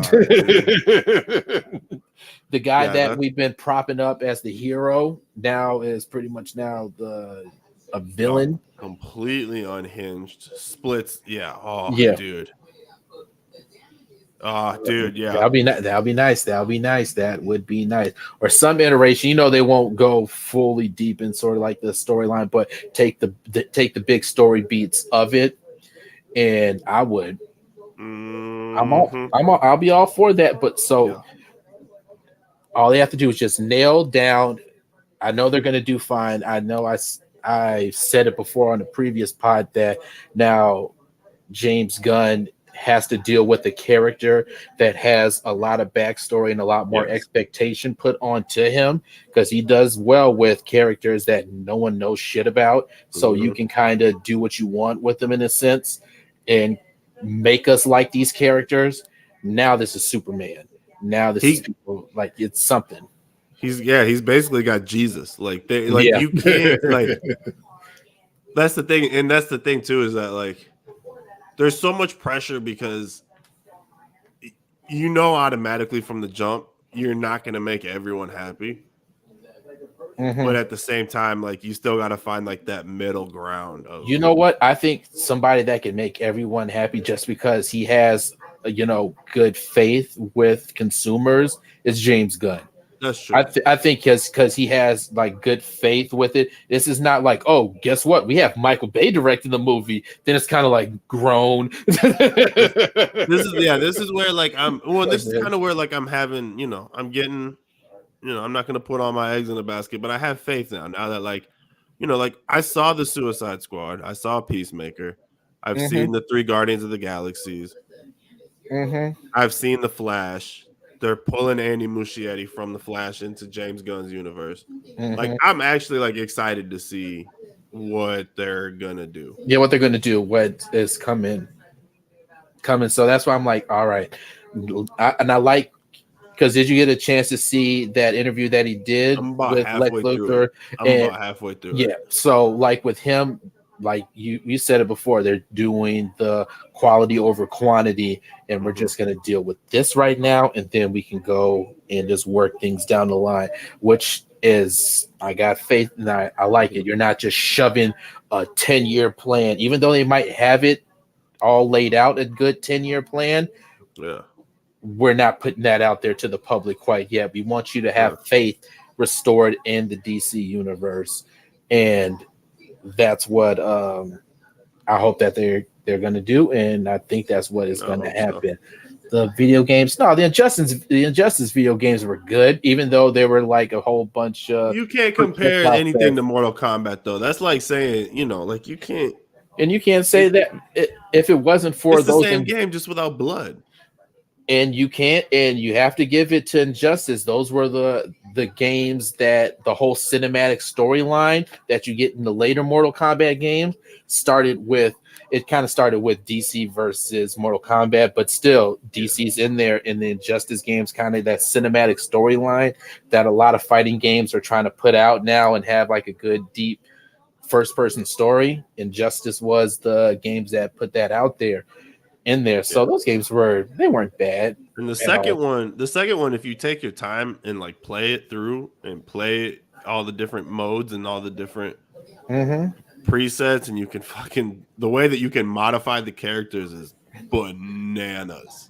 Yeah, and they're definitely, I would say it did get a little bit too much during MK11. Is like, oh, I need this arm piece to get 0.6 extra this. When the new MK that's come out, they're getting rid of that. But yeah, no, those Injustice games are good, sir. And again, I'm not dignifying your Guardians take with a response at all. And we'll leave. We're gonna blow right past that one. Yeah, we're gonna blow. But hopefully, I have faith what's coming up in this new DC universe, and hit the reset button, bring over Blue, whatever stuff what's going to happen in Blue Beetle, take whatever that you like in there, and keep it moving. And hopefully, that the new Superman movie is going to be pretty dope. But what else that I think was going to be pretty dope? Secret Invasion tomorrow, and I might stay up just a little bit late just to watch they normally do like 1 or 2 episodes to start off on these series. They're going to do 2-episode combo to kick off. I'm still disappointed that it's not going to be a series that's getting released all at once. No, they got to keep the conversation flowing. But not for Echo. No. We're gonna bury that as fast as we fucking can. But we're gonna get Kingpin in there, and everybody loves King. We're gonna give it to the people so we don't have to hear their bitching. But we're just gonna give it to you. Here you go. Yeah. It looks like just 1 episode for now. All right. Bullshit. Whatever. Fine. But I'm excited for it, and I'm excited for it just because since I really don't know what to expect of it and what's really going on with it, and how this is tying into the multiverse saga that we're getting with this, and how that's gonna. I just want this to give me the Winter Soldier vibes. Yes, exactly. That's all I want. That's all I want. Just give me those Winter Soldier vibes. Give me those boots on the ground. Oh shit, here we go. The old espionage. Exactly. Something that's happened in this universe. We're jumping all to these different multiverses, and what the hell is happening in the regular MCU universe. Yeah, what's going on in my backyard here? Exactly. Yeah. What's going on there? Is anybody really going to investigate? Why is there celestial popping out of the water? Yeah, like what are we doing here?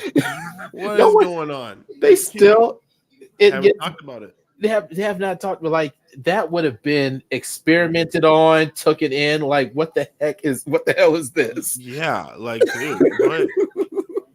That has to be.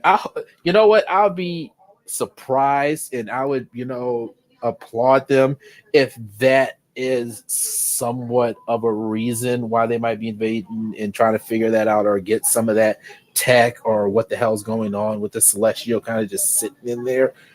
Because that is just one big thing that I did not like, that never really got its just due or any resolution for. They're sitting here talking about the Chitauri weapons and stuff that they got from the first Avengers, using it right now for technology, for different stuff. And it's like, what the hell? And you got a whole ancient ass. We got the celestial. That was the problem, man. Like Disney did the whole.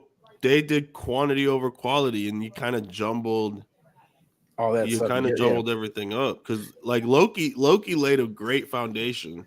Mm-hmm. Loki and I mean, WandaVision was kind of its own one-off thing, but Loki laid a great foundation for what they wanted in the future, and I think what they also did in Loki, and I think some people kind of forget, is the fact that when Sylvie was. She kind of messed with the different timelines a little bit. So I think they kind of like course correct any of like the previous, MCU stuff, like Marvel Agents of S.H.I.E.L.D., the shitty Inhuman show, and any of the Netflix shows, and kind of like, all right, Sylvie kind of messed with everything. Now we can kind of, play around with ourselves and kind of like put that to the side. Play around with it. Yeah, play around with that a little bit. So... but I think, that was after that. I don't know how this timeline works, and was the Eternals before the events of Loki or after the events of Loki? Because they kind of always jump around. It's like, what are we fucking doing? Yeah, where are we going with this? And then that was the problem. It was like I kind of felt like there was just a couple of movies. We're going off on a tangent here, but I felt like there was a couple of movies where it was just like, hey, Mr. Feige, can we go ahead? He's like, oh yeah, just go ahead, find me a director. Yeah. You go ahead, you do it. You've been watching the MCU, right? You've been watching it. You know what's going on. You get it. Okay. Yeah. Oh, that's what he said. Yeah, that's that. Yeah, ballpark. That's ballpark. Yeah. What we're doing. Yeah, ballpark it. That's fine. Get out of here. Fine. Get out of here. Yeah, but I saw a thing like he didn't even do his own voice for Kevin. For the fucking robot. He didn't do it. Yeah. It's like, dude, how do you not even get the fucking dude to do his own voice? Like, is he really that tied up? Like, what else would you really worried about your Star Wars movie, Kevin, that you can't fucking just voice your own robot? Come on, dog. I guess so. Yeah, that one was baffling. It showed, and that kind of was showing you that, like, his hands were pretty much off the wheel during Phase 4. And hopefully now, and we'll see with Secret Invasion where they're going to head. Like I said, I hope this does become, like a Winter Soldier. We got the espionage. What are the Skrull doing it? And I'll say this: I don't think these Skrull are as powerful as the Skrulls that we would get in the comics. Oh, probably not. I think they have limits to what they can replicate and who they can replicate to a certain degree. And I don't think they're going to be able to replicate, like, different inanimate objects and do this stuff. I think they're going to depower the Skrulls. They got to. Most of the characters they have to depower. Especially because you can't tell us that the Skrulls are sitting around doing all this stuff and they're not imitating no heroes at all or anything like that or something. I think there's going to be something that they're going to have to just let us know that, explain this is why the Skrulls cannot, go replicate this person or replicate that person or do something like that. We're gonna get some answers for that. But I would say this: if they don't, and they do some type of like little Easter eggy type of things, like, the maybe like, you know, the Scarlet Witch or somebody crazy was actually a scroll the whole time, or somebody this was a scroll the whole time. This was that, not really the Avenger. He was a scroll, or do something crazy like that. I think they are going to throw like a little, you know, monkey wrench and hit us over the head. Like, oh, that's interesting. Like that. Kind of like retcon something. Yeah, retcon something, or we can play like, oh no, this is actually a scroll. Where is this other hero at then? Where they've actually been at this whole time, sort of thing. And we might get something like that. But it'll be interesting to see, like, oh, okay, they've been talking about, oh, the scrolls have actually been here for quite some time. And you watch that clip, they're like, you know, the scrolls are they're preparing for a war and doing this, blah, blah, blah. This is what they're preparing for. When you're talking to Everett Ross in that clip. Did you do the little code and watch I did the code. It did watch the clip. So it seems like, all right, they're planning for something. What that something is, watch it.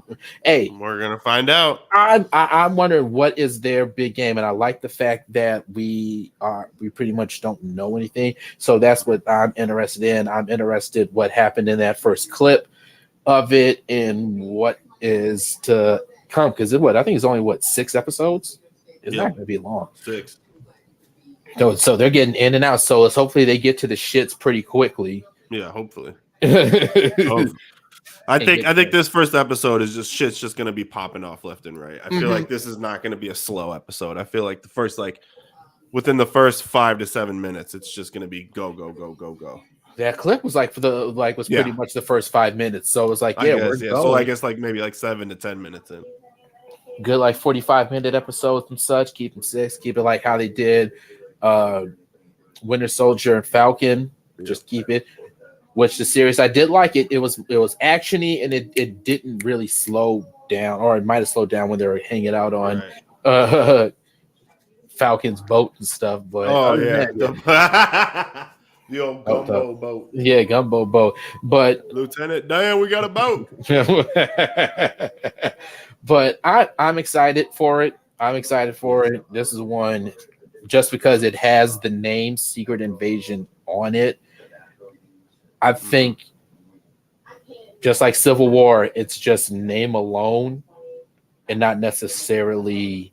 You'll probably get some elements here and there from there, but you're not going to get like the whole secret. You're going to take the baseline story. Yeah, baseline stuff and probably dump it here, but you're just getting this on name alone. Yeah. Pretty much, you're not going to get something crazy like that. Even though the storyline, 6 episodes. No, not 6 episodes. I was like, this will be prime for a series, but not a 6-episode one. Definitely not a movie, but yeah. So I'm glad they're doing this, and that's something I'm excited. And I'll say this too. So I know we got waiting for that, and we are going to have our little reviews as far as the episodes go, and what we're going to talk about and how this episode's going, and see what the next episode. So we're going to be doing shows recapping what's going on with those episodes. So definitely look out for some of that stuff too. But off of the Secret Invasion, you know what? One thing that we said that we were going to see, but that never happened, but I am planning on seeing the new Transformers movie. That's what I do want to see it. I kind of got spoiled with it. We had like a new fan at the live show while I was getting set up. He, was a supporter. He said he's subscribing. Anthony was able to, to get him logged in, and hopefully he's watching right now. Shouts out to you. Didn't get your name, but shout out to him. But he kind of told me what was going on in the new Transformer movie as far as the spoiler. Actually, I think. And I was like, "Oh, this is a spoiler," but I saw an article talking about it too. And I'm gonna wait till it comes out. Yeah, you can wait till it comes out. So I know what that. But as far as what's going forward with the Transformer movies, I'm excited. I'm like, oh, so that's what they got in there. I say I'm still gonna go see it. But wow, so they're doing that going forward. So we got the Beast Wars stuff coming into this. Now they're bringing in more stuff coming for more. And the sad thing about this is this is why, like I was talking about good faith with the consumer that James Gunn has. Michael Bay fucked up the Transformers so much, even though they made so much money. But it's like, all right, people are going to stop. All right, we're coming to see if this is going to be good. But the goodwill that you have with these people is why Bumblebee was a modest success, and why this Transformer movie is not really doing that well. But at least what I'm hearing from it is just that, okay, this should be a automatic slam dunk, which it was for years, but people get kind of like Transformers. The other movie wasn't that good. The last few movies weren't that great. So when they become the same movie, it's like you gotta, you gotta progress. And they're not doing anything that's a good product. They're not putting out a good product at the end of the day. And then if you're just going off of just the name alone, then that's gonna suck, because Bumblebee was enjoyable in this. Now what I'm hearing about the new one is that it's really enjoyable too. And it seems like they're trying to build something up off of this and do something else with it too. So it's just like, hopefully it does well enough. And I think the fact that they can sell bajillion toys off of this stuff, they can always keep on pumping these movies out. Because Transformers is just gonna just sell off of just merchandise alone. Yep. That's why Mando season 3 came out. Merchandise, buy the toys, people. Get these fucking toys. Yep, and you can just go off of that. So what they're doing, once you do see it or whatever, if you wait till it comes out, and we'll talk about what's to come with that series. What's the big spoiler? What the big spoiler is, because it perked my ears up. I'm like, oh, really? He didn't say how it fits into the movie, but it's in there. But I'm interested on where they're going with it. I can see it, but it's gonna be like, oh, Hasbro and you guys over there. I see what you're doing. Okay. I see what you're doing. Has some tricks up their sleeve. They do have some tricks up their sleeve. They are doing something with everything, bringing in Beast Wars and bringing that. I was like pretty pumped when I saw Optimus Prime. I was like, Optimus Prime. It was like, oh, y'all, okay. That's what we're doing now, huh? Okay. Yeah, that's what we're doing. All right, good. Because I'm not mad about it. Bring in the nostalgia factor with this sort of thing, because that's what you're going to get from. But you gotta do it right. And apparently they did. But here's the thing: is that like and I don't think that's the one thing that I don't think people understand, or at least like some of these Hollywood execs, and they get in there and. It's like, it's like you want to, you want to live off the nostalgia, right? Mm-hmm. But you have to remember that part of the nostalgia was us watching this, so we know what the fuck we're watching. Like, stop trying to feed us bullshit. Like all of a sudden it's like, oh, we got all nostalgic. It's like you could have easily like mishandled Michael Keaton's Batman just simply off the fact of. Nostalgia. That was like everybody's saying. It's like, oh, how do you handle that? Are you just going off of nostalgia? Are you actually gonna like? Nope. You know what I mean? Write them in, make it a good character, and make them great, and then that's what you're doing. You gotta understand. Like, we watched the Transformers series. I watched Saturday morning cartoons. Mm-hmm. You know what the fuck I'm watching? Like, why are we? Yeah. Why are you trying to act like I'm not? Because they think. They expect you to like, where's my nostalgia glasses at? Let me put them on before I watch this movie. I remember. Yeah, I remember. Eat the member berries and just do shit like that. But you remember the Death Star? I remember. Yeah, they're trying to work off the memory. Remember. That's what they're working off. Those member berries, man. Oh, that was too funny. But that's what that's what they expect out of us, and no one's getting fooled off of that. So you're not bringing a new crowd in, and you're not bringing in the old crowd, and then you're kind of like, all right, this is why certain things are failing with it. And it's like that's the thing. Like it's like people like me. It's like, or just like people like you want to bring your kids to it. Mm-hmm. One day, like one day you want to be able to bring your kids to it, and it's like. yeah, like this is what I like. All right, now get them Yeah. interested in it. Or if you or previously, if you have like, oh, they go in there, they see a Transformer toy, like, yeah, I used to play with this, get this, da da da da da, Yeah. and play with But that. then you walk into the movie and it's like a shit product. And it's like, oh well, great. Yeah, like ooh, Oh kind of like the what was it, the nigger bots in the Rise of the Fallen, the Transformer movie. yeah. Like, what were we doing? No, I can't read this. Oh yeah, bro. I was like, oh god. When I first what? saw that, I'm like, oh my. Yeah, they were like the fucking. They reminded me of the aliens in Men in Black. Oh yeah. It's like they're just there to just be there. Like Be there, you but- literally don't serve a purpose. You're just serve a here. purpose, being a very, very bad stereotype, not even for comedic effect at all. Yeah, it wasn't even that. Yeah, good. man, we're gonna blast these fools. You don't get them. Can you read this? Nah, man, I can't read. What were their names again? I forgot don't those know. guys. I don't know. Again, They it's were like it's terrible. back there with like Wonder Woman 84. Oh, Like, 84. It's just like it's tucked back in there somewhere. And Mm-hmm. I remember it when it's brought up, but Yeah, I it just popped in my head too. It's like where it's Oh, like no. that good faith is going away. I'm getting ready to pre-order. Yep, pre-order MK1. The gameplay on that looks really, really good with the cameo looks system. really Well, good. so yeah, I'm getting that, and they're bringing that, and that's coming out in September. So more information of that game is coming out soon. Ed damn, Boon that's said, coming out fast. "Yep, it's They coming out in cranked that- September." They cranked that thing out quick. Mm-hmm. Yep, they're 'Cause how cranking long that has one. it been since the last one? It was Well, like 4 years. 20, yeah, around like 4 or 5 years. 4 years, I think. Yeah. Damn, another round. Mm-hmm. Got right back to it, huh? We're getting right back to it. And Ed Boon said there's more stuff coming in the coming months with characters and cameos, and which they're gonna have to do because that's pretty much 2 months and some change away since that game's gonna come out.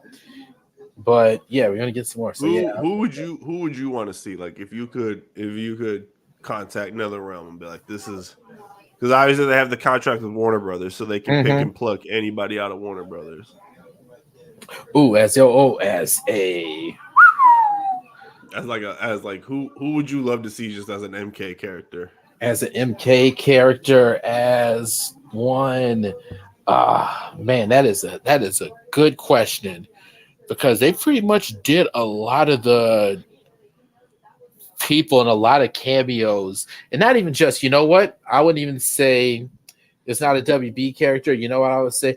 I would like to see Uma Thurman's The Bride in there. That would be a good one. To see like just have her in there, just that would be a cool, and to see how her gameplay like with the sword, and she has some kind of game like gunplay, and I think she would probably have a cool fatality. Yeah. That would be really cool to see that her.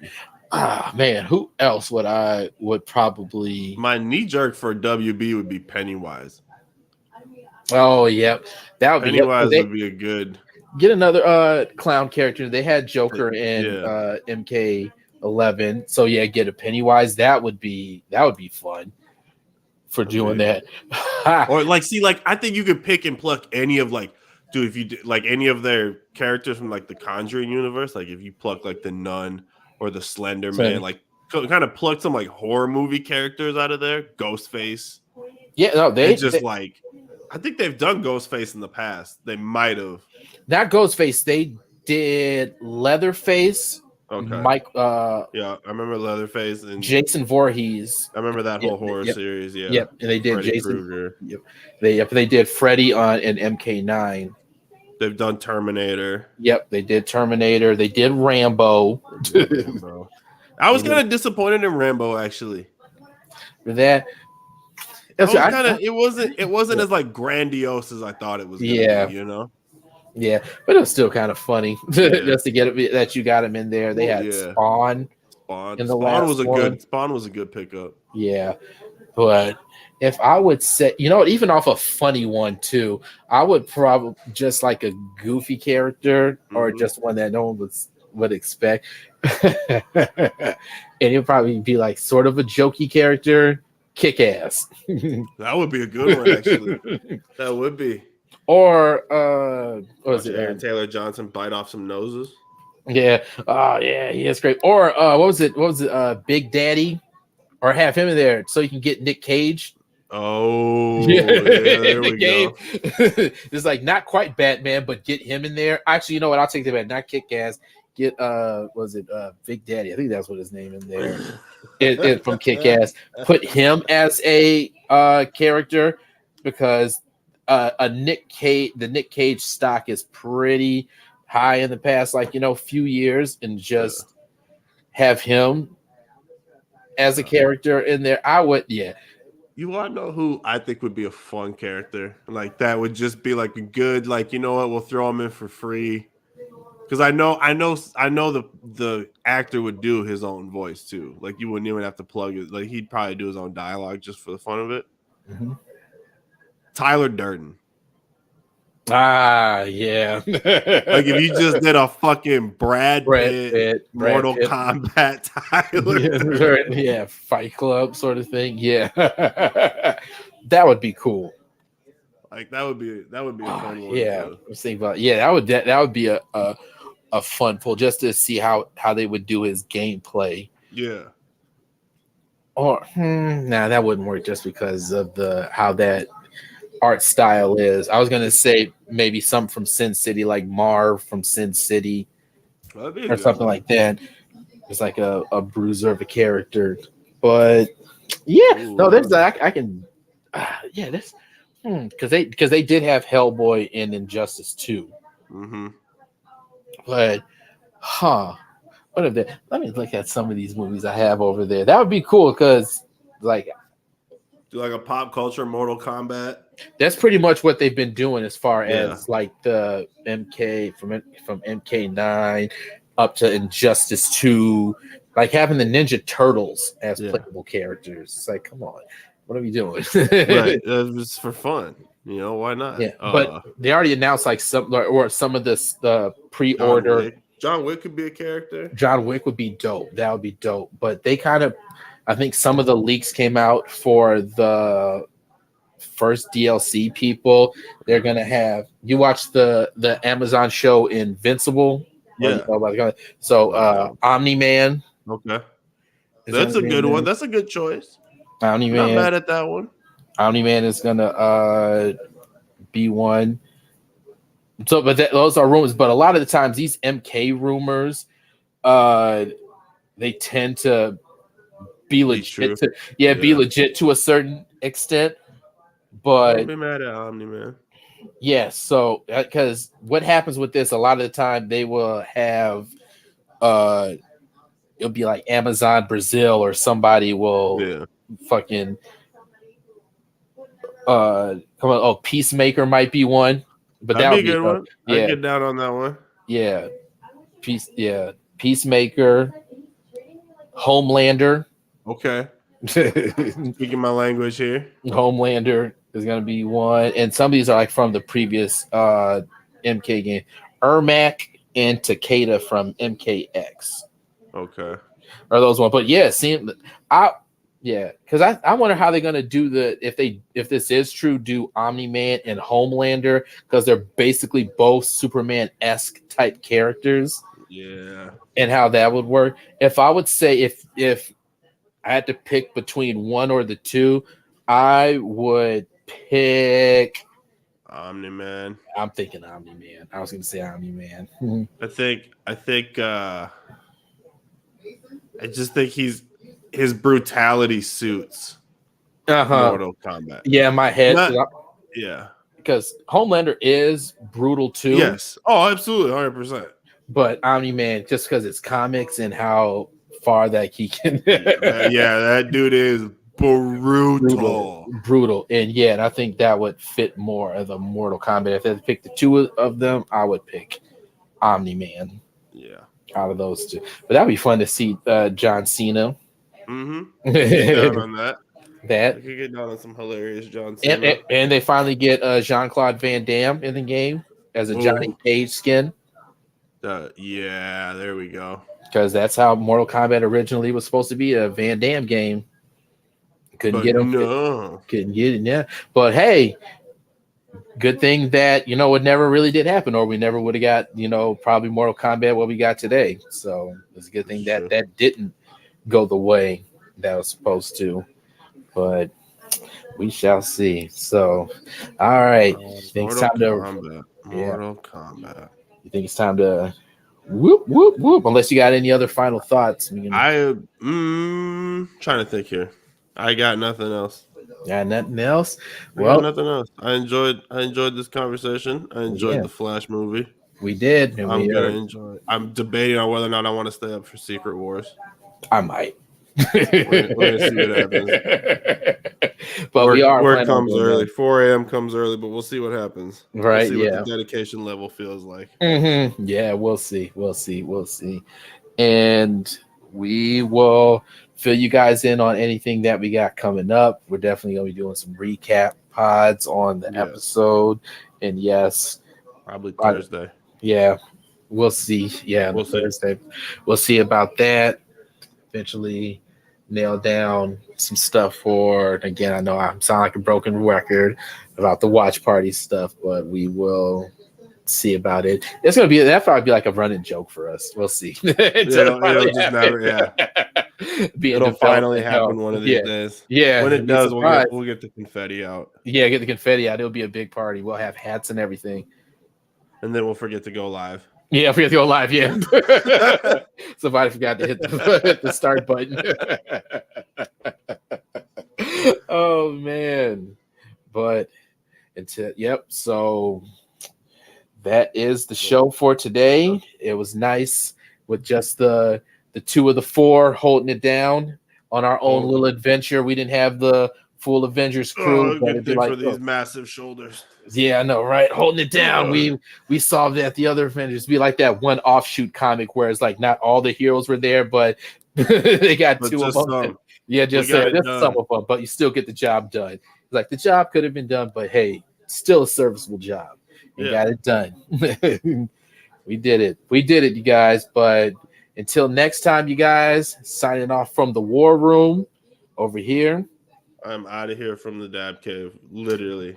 Yeah, he was dabbing out. Dab. Ew, that was gross when I did that. You should be ashamed. All right. But not really. Yeah, I know. Thanks, Wilt, for the participation. Always enjoy your goofiness and just wild cardness.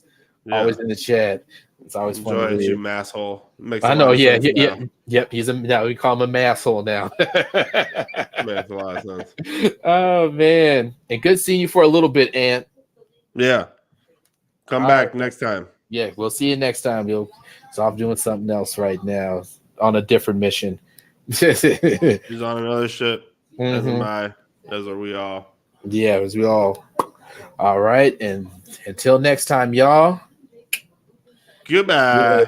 Bye-bye. Oh, yeah.